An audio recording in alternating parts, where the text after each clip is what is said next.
Imagine yourself walking across the bridge with your older sister. You're excited to get to the nail salon. For what seems like a perfect day soon makes a turn for the worse. The unexpected happens and you find yourself in a real life emergency. The butterscotch candy you're chewing gets lodged in your throat. Your 14-year-old sister has no knowledge on how to offer help. There are no cell phones available either to call 911. For what seems like a lifetime was just a moment, precious seconds. After panicking and praying, the candy finally made its way down the airway. This horrifying story is my story, and I am that 13-year-old girl. Being prepared for an emergency involves recognizing an emergency, being prepared for an emergency, and remaining calm in the emergency situation. COVID-19 has caused overpacked emergency rooms, which has caused nurses to be overwhelmed with work. Non-fatal emergencies happen throughout our home every day. With no warning signs, many of us under the assumption that it would not happen to us. We can all do our part by staying home and being better prepared for emergencies when crises arrive. As reported in the Washington Post, we should all try to avoid going to the emergency room. Today I can say I am CPR and first aid certified. If this same thing would happen with my family or my loved ones, I would be able to assist in the situation and take the proper steps that could save someone's life.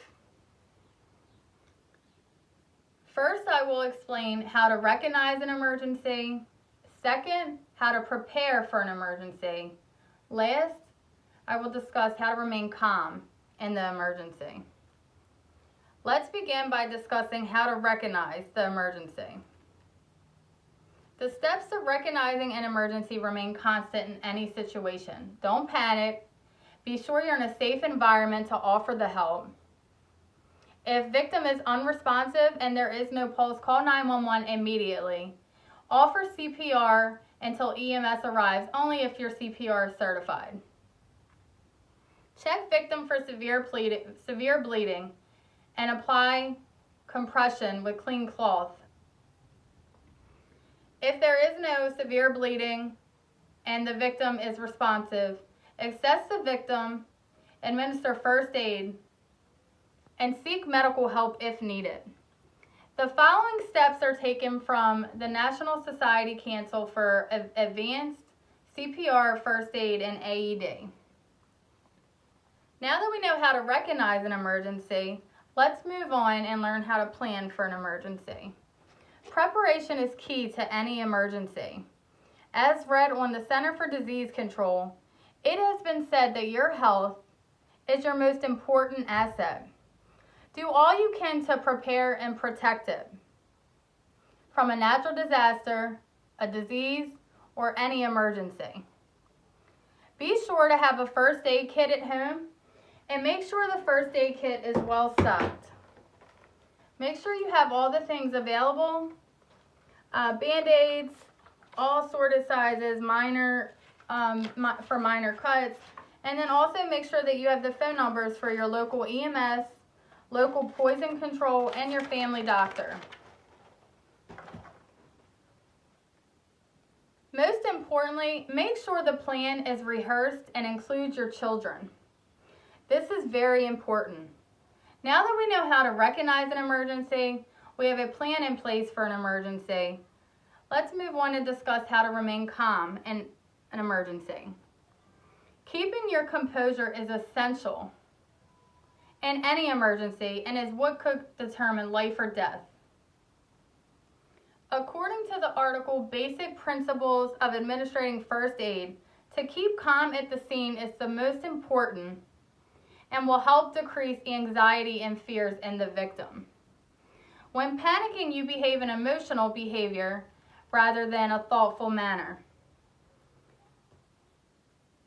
When preparing and staying focused, you automatically lower stress that is in the victim. Children take cues from their parents. If you remain calm, they will follow. Practice breathing exercises, relaxation, breathe in, and then deep breaths out with your children to help them in these situations.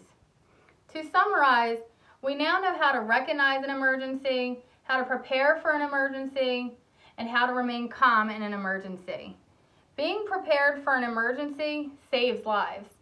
Being educated in first aid can prevent minor injuries from causing severe, life-threatening injuries.